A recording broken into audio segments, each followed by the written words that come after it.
right, guys, we decided to do something a little bit different tonight. So what we wanted to do is we wanted to showcase all of the artificial structure and ways to fish Lake Shelbyville if you were to come here blind. You know, obviously I'm a guide. I work on the lake every day. I know a lot of little honey holes, you know, along the way to go catch a fish. But what we're going to do is I just randomly picked a place on the GPS, and we're going to fish one of our man-made stumps that the Lake Shelbyville Fish Habitat Alliance has put in. These aren't secret spots. These are available to the public. You can pick up a map to come fish the same stuff right there at Chips Marine in Sullivan, Illinois, or go onto the Corps of Engineers website. It's available there too, as well as the Lake Shelbyville Fish Habitat Alliance website and Facebook page. So let's see if we can catch one. All right, guys, like I said, I think this is the second time I've ever happened to fish this particular piece of structure.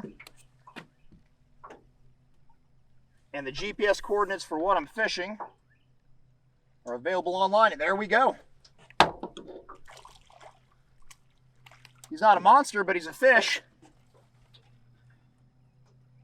And one of the really cool things about these Lake Shelbyville cubes and stumps, this is a series of stumps that we're looking at here, is they're almost snag proof. So they're just an awesome place to bring kids, families. It's just super fisherman friendly. See if there's another one down in there. And although I'm running a jig right now, you could easily come over top of this with a minnow and a slip bobber. There he is, another one. A little better fish.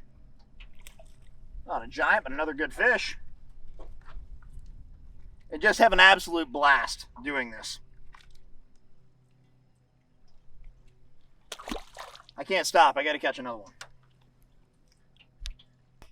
A little bit earlier today, we filmed a little segment about some ways to rig rods and to come to Lake Shelbyville prepared by slip corking, using jigs, or tight lining minnows. So since we know there's a few fish on this artificial stump right here, kind of thought I'd walk you guys through this. So what I've got right now is a 12-foot jig rod, which happens to be wrapped around the end of the wind. There we go.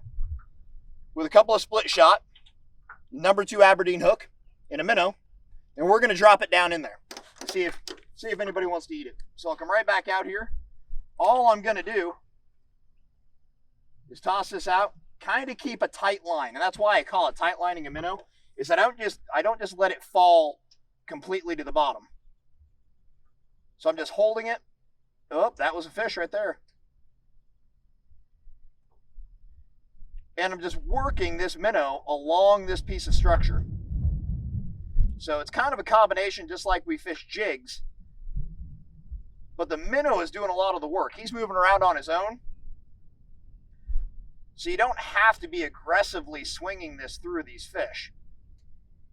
And this is kind of a unique piece of structure, just like a real stump is, that we can't really tell what's down in there, which I always like. I like the surprise when you pull up on a place to fish and you don't know exactly what's there. And you get to either watch them materialize on electronics, or you just get to feel that thump or a bobber disappear. We'll see if we can get one to go here. Oop, I missed that one too. Those must be little ones. That's what I'm blaming it on. There he is right there. That's another pretty good one. There we go. So various tactics will work. Another great Lake Shelbyville fish. See you next time, buddy.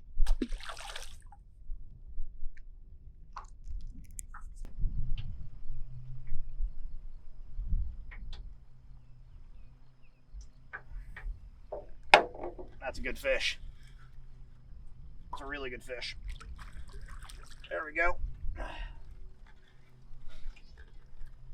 So this is the quality of fish that all of our man-made structure holds in this lake, which is just pretty doggone cool that anybody has access to this. This isn't top secret information. Get out here and enjoy this. That's what this resource is for.